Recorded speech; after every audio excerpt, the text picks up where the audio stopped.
Hello, and welcome to We the Village, produced by Ron Hall, and I am your host, Sharonda Allen.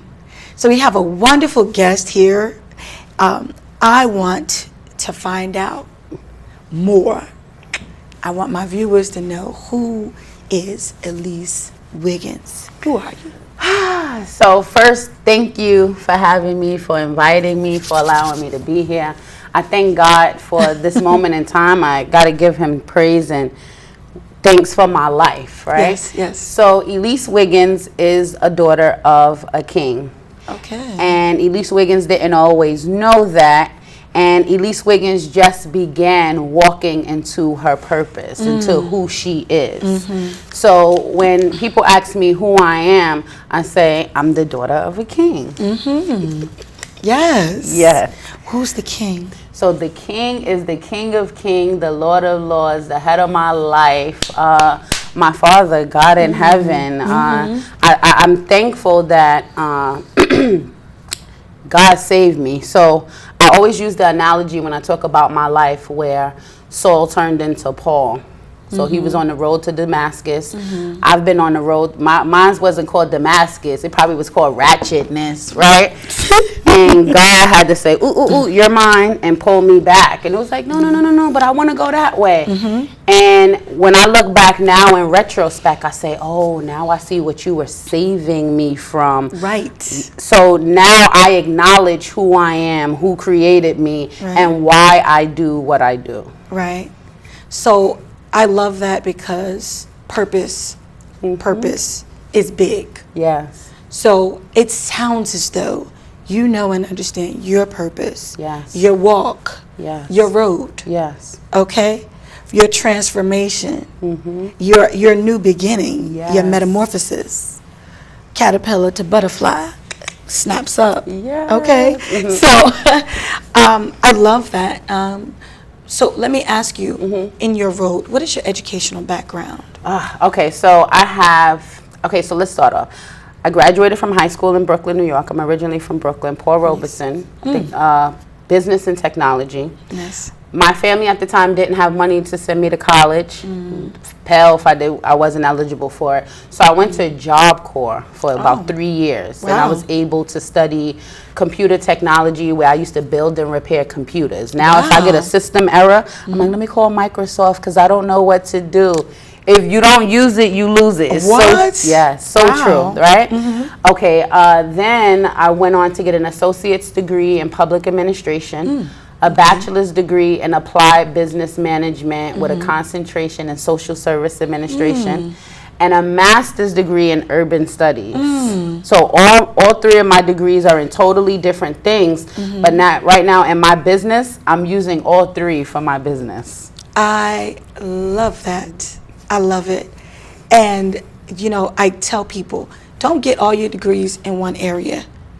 Always. And people say, oh, yeah, there's too many different things. No, no such thing as too many different things. Yes. If you become certified and you have a diversified portfolio of your education, I think that qualifies you to learn the depths of different areas, different aspects, different studies. Yes. And that's important. So I love that. You got all those different things. You said public administration. My master's is in public administration. That's what I was trying to get. Like, what are you doing? Yeah. Yes. But your urban, master's, I think, is similar. It's just a little bit more focused. Right. And I was looking at your pen.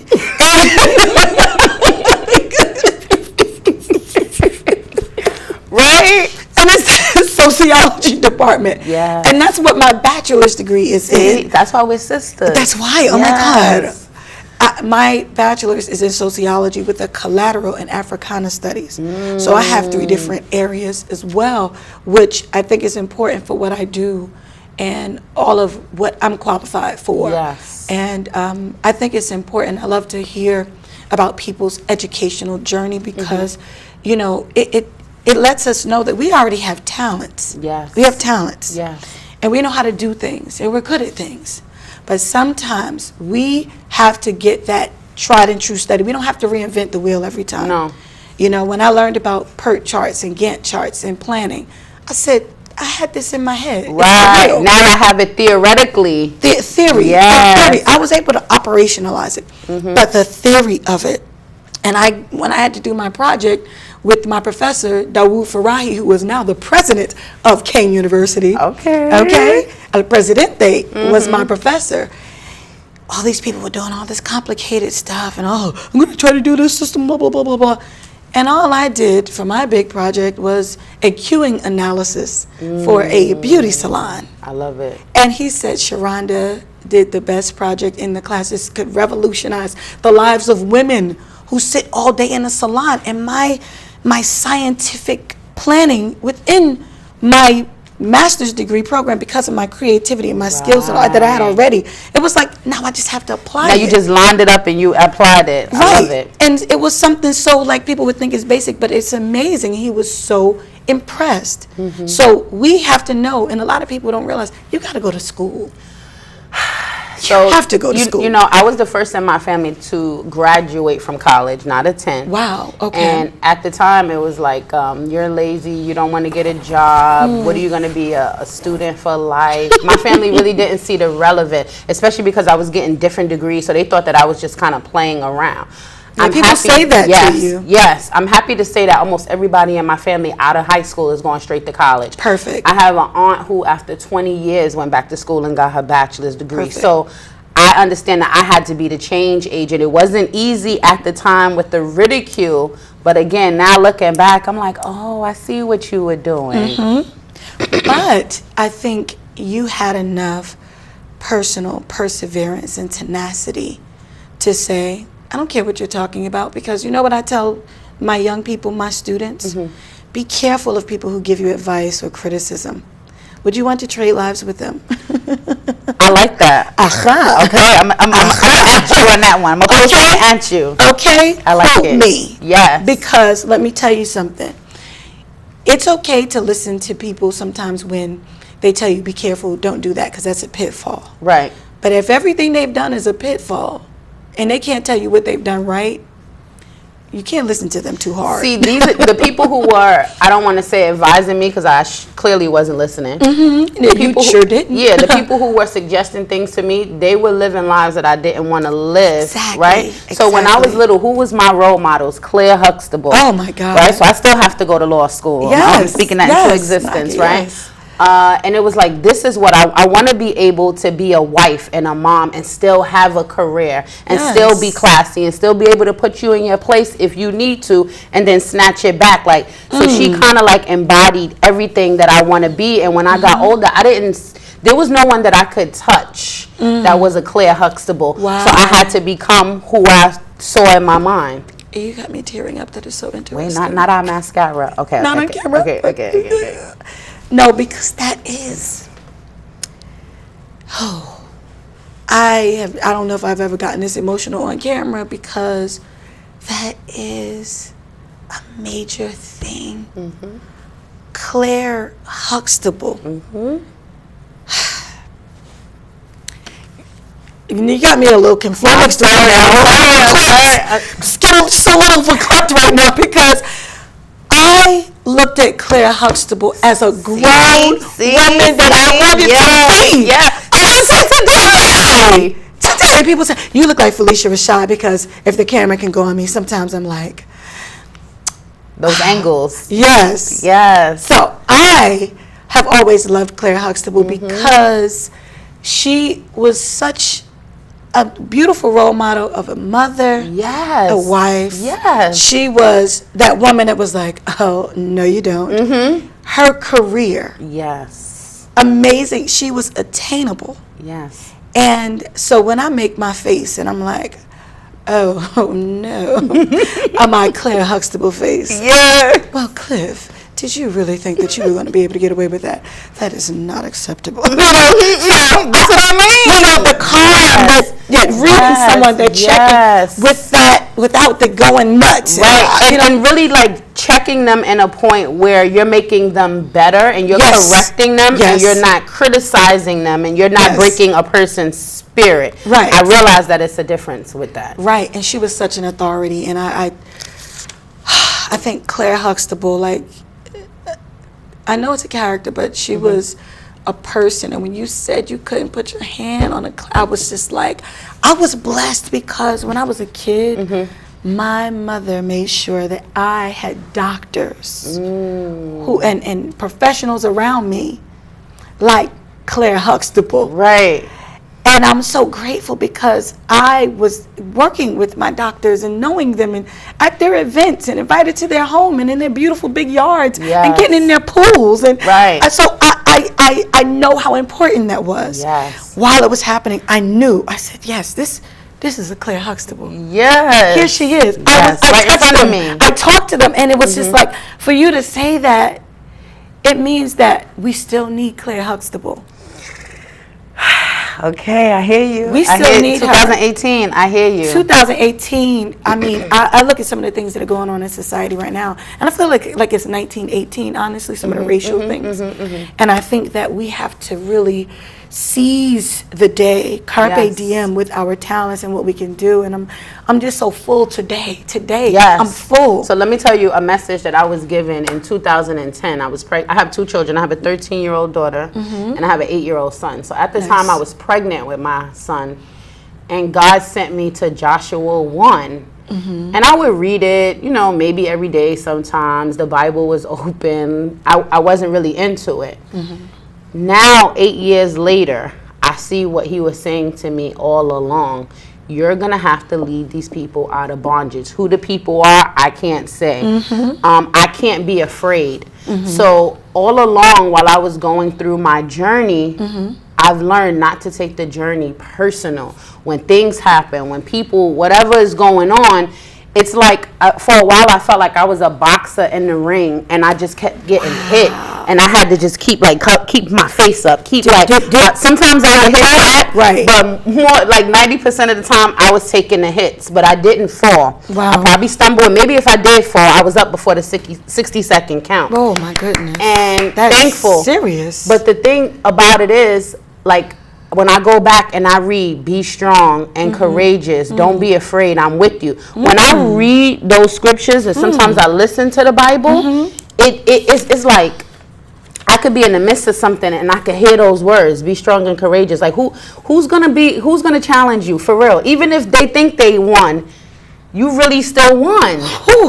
No weapon. Okay? So I have to remember that sometimes, because it's almost like when you know that someone is coming at you, but your path, your road to Damascus is there. And they get in the way. I was just saying, sometimes I steamroll, because how dare you? Try it. You tried it. Sometimes you got to snatch. Yes. You got to snatch them. And I think that I sometimes I feel like I have to snatch, because with other times when you play, you go, okay, and they keep trying. When you do that snatch, then they take you seriously.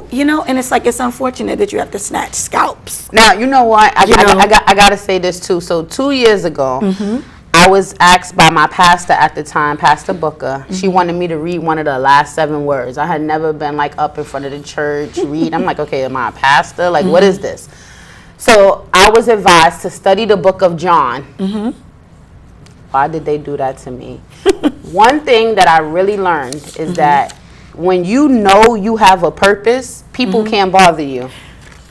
I like that.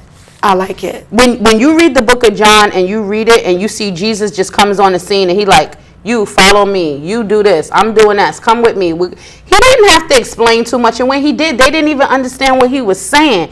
So when I was reading, I'm like, oh my gosh, he gave me so much power. Like, Elease, keep moving forward. Like, you might have to go to the cross, and your cross might not be the actual cross, but you're gonna have a cross, but you have a purpose. The cross is gonna come with a purpose. I love it. So let me ask you, because you're talking about purpose, and we are having, oh my God, okay, because we have a time limit. But so we're gonna get back. Oh my God. I like that. Okay, you wrote a wonderful book, right? Thank you. And I purchased it. I purchased it. Thank you. And I think it's beautiful. It's titled "Farewell to Welfare." Now, what does that title mean? Okay, so a farewell to welfare means leaving behind anything that you feel that you're entitled to, anything that you feel like you have to be dependent on in order to survive. So, and a lot of different, like for example, in academia where I teach, they don't like the title of the book, and they feel like it's condescending, and they don't want to give it to programs, and they're like, well, maybe you should change the title and call it "This Is How I Did It" or whatever, right? So wait. Now, what's your career again? Let me run it back, because I know that you probably have like 18 jobs, which is what happens when you're amazing and when you're talented and you've got all these things and you're like, I got to do everything. Yes. Do all of them. Okay. So I teach sociology, psychology, and success at Bergen Community College. I'm actually the owner of my own consulting firm. I turned the book into a business, right? Yes. Because I was told that the people I was writing the book for wouldn't or couldn't read, right? So I created a curriculum. I created an online program. Beautiful. The curriculum I created were for adults in GED programs, because I said to myself, okay, so here it is. Imagine I'm teaching in higher ed, and I'm in these meetings, and they're throwing around these $300 words I only study for the GRE. I'm like, oh wait, y'all really use these words in real life? And it only means crack or something. I'm like, well, why didn't you just say that? And we were always having meetings, but nothing ever happened. So I said to myself, Elease, you have to take this work back into your community, because I got out, but there's so many people who are still there, and then they look at me like, well, we could never do what you do. Oh, you this or you that. No. So actually, coming up on September 11th, I'm hosting the first annual book bag drive for adults. Adults in Brownsville. September 11th? September 11th in Brownsville, 2018. Yes. Wow. So I'm working, the program that I was working with, the Central Brooklyn Economic Development Corporation. Wow. They saw my book on Facebook. Wow. Bought like 50 copies for their students. I came in. Wow. We created the curriculum from the GED, the reading and writing section. I used my book. Wow. And the students graduated. They went on, and some of them are in college, right? Wow. So they're like, we need to have you come back, because what we realize is that it's not that they don't want to go to school. It's not they don't have the adequate supplies. They don't have the support. So I said, let's do a book bag drive for adults. Wow. We have one of the senators in Brooklyn sponsoring scientific calculators, because the students are saying they're too expensive. A copy of my book is going to go in there. The Brooklyn Public Library. Raymore Flanagan donated monies towards the event. So I'm thankful that I was able to gain the support of the community. So here it is. I do this work, like you said, declare Huxtables are needed, because we need a whole bunch of us. Yes. I don't want to be the only one. You're not gonna make me Moses. We're not doing that. No, we have to be the only one. That's why I bring people on, so everybody can know. Because people know me, but I want them to know you too. Yes. They got to know how dope you are.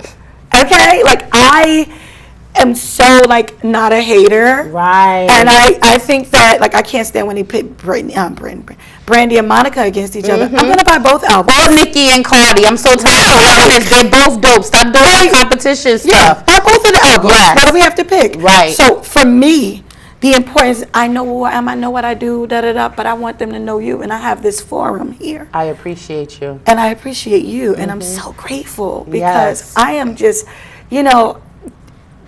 I'm just like, okay, let me stop, because you know what?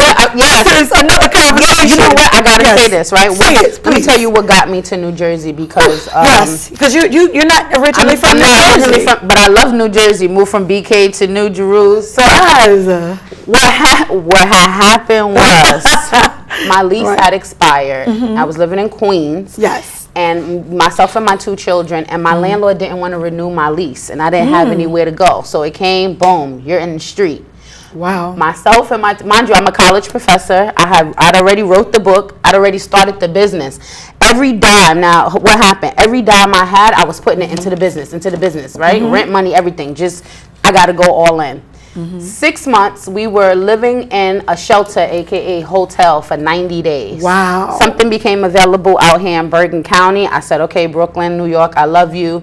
I got to do what I have to do. Came here, right? When I came here, I was literally depressed for, I want to say, about a month. And I was depressed only because I I wasn't depressed during the journey. So when I was going through it, you exhaled. I just had to keep focused. But when I got here, I was like, I really went through that? Right. So I get here and I meet so many different people, and they were like, you were what? They get on the phone. Oh, can we get her on the board for the homeless coalition? Oh, can we get her on the board for... See? So I'm sitting there cheering. I'm like, God, that's why you have me homeless? Right. So I'm How that experience? I literally in the lion's den. Yes, I literally am in front of women who have PhDs, who took me underneath their wing, called me their little sister, their daughter, whatever. Wow. I had to walk out the room and just cry really quickly in a really professional setting. And I had to just walk out and say, okay, God, all right, I'm calm, but I love you so much. I can't believe. And I'm back like, oh, this is why this happened. Wow. Because who would believe it? So the first thing you always hear is, if you educated, you're not supposed to be broke. If you're educated, you're not supposed... Right. But it happens. Circumstances, you never know what could happen. Yes. You know, and sometimes, you know, we say, oh, why did this happen? Because sometimes, even if we've planned, even if we've prepared, there's certain experiences that you needed in order for you to continue with this journey with your expertise. Yes. And for you to know and understand. Sometimes it's hard. Yeah, now I can take Joshua. Now when I read Joshua, I read it differently because nobody wanted to help me. Everybody looked at me like, well, you graduated from college. Well, you're the smart one. Need my help. Right. So everybody should come back to say, well, how you going to do this? And now it's like, we always believed in you. Oh, I'm so glad you made it. No thanks to you. Yeah, my faith brought me through. That is a beautiful story. So let me ask you, what is it that keeps you going? How do you maintain? Because you said you exhaled, you're like, oh, okay, but you still made it because you're back on your feet. So and you know what's so amazing? I'm not just back on my feet. I'm living a lifestyle now that I never even imagined. So let's say, for instance, my goal was in life was 5. I'm like, all right, God, give me 5, whatever. He gave me 15. Wow. So now I'm like, wow. So what keeps me going? Number one, like I said, I have 2 children, and they definitely keep me on my toes. Correct. My daughter just asked me yesterday, because for her school district out here, for her summer reading, she's reading nothing like a lot of Holocaust. So she asked me, Mommy, why is it that the Holocaust brought Jewish people closer together, but slavery didn't bring black people closer together? She asked me that question. I'm driving, and I'm like, what? Wait, hold on. Wait, let's say that's loaded, because you know I'm a history teacher. Right. So this is what I'm calling you. So you know I'm calling you. Okay. But this is what I'm saying. You can't be chilling when children are like, my son, we watch Shark Tank together, so he wants to know, Mommy, what's your gross profit? How much money you made? You said you've been in business for 3 years. Wonderful terminology from that show. Wonderful terminology. Who's your competition? Right. And I'm like, okay, wait, hold on, let me get my business plan. He was like, Mommy, the people on Shark Tank know this. What is your niche market? Right. Your son is asking, what's your niche market, Mom? Right, so you asked me what's keeping me going. It's them, but in the root of it, again, I have to go back and I have to know. I feel like, and I hate to use this terminology, but like a puppet. Like, I know I'm being used. I know I'm on a pot as well. And I acknowledge that, and I give him all the glory, all the praise first with everything, because I know, had it not been for him, we would have never met. I would still be somewhere in Brooklyn living in somebody's shelter, but God. And when you were previously supposed to be on this show, it didn't work out. Yes. But the beautiful part is that as you came for this episode, there were beautiful connections being made, and I'm just so full right now. Yes. I feel so excited about We the Village. We the Village. This is not a game. No. This not at all. is, you know, and it's important that we share our stories, because yes, I'm highlighting you for what you've done, but what you've done will help someone else. Yes. And it will inspire them, because maybe people need to start watching Shark Tank with their children so they can get that entrepreneurial terminology and nomenclature going on, and asking you so you can be on your toes. Well, I'm going to be on my toes by then. Okay? So the good part is that, you know, as we focus on our children, not brush them off, oh, please stop asking me questions, I'm trying to watch the show. No, I need to think about that. I need to think about my marketing strategy. I need to think about, do I need an investor, because that investor is going to want their return, or should I do it another way, blah, blah, blah, you know? So, you know, let me ask you, what were some of your proudest moments, though?